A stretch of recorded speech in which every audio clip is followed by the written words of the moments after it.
এক ভাই আমাকে প্রশ্ন করছেন যে ভাই, কি কাজ শিখে গেলে বিদেশে বেশি টাকা ইনকাম করতে পারবো? এটা একটা ভালো প্রশ্ন করছে, জানার জন্য প্রশ্ন করছে। যাই হোক, আমি এটা উত্তর দেওয়ার জন্য আমি ভিডিওটা করা। সবারে জানা দরকার যে বিদেশে কি কাজ করলে বেশি টাকা ইনকাম করা যাবে। প্রথম অবস্থায় আপনারা যদি বিদেশে প্রথমবার আসেন, তাহলে কিছু টেকনিশিয়ান কাজ শিখে আসলে আপনারা মোটামুটি ইনকাম করতে পারবেন।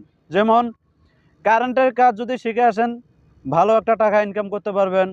তারপরে হচ্ছে টাইলসের কাজ, তারপরে হচ্ছে প্লাম্বারের কাজ।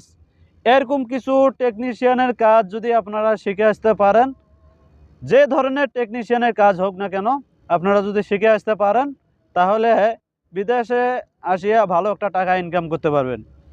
আর যদি কোনো কাজে শিখে না আসেন, তাহলে কিন্তু বিদেশে আসিয়া বেশি একটা টাকা ইনকাম করতে পারবেন না।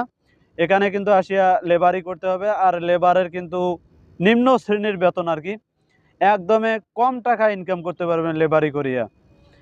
তবে আমার পরামর্শ, যে কোনো একটা টেকনিশিয়ানের কাজ আপনারা শিখে আসবেন।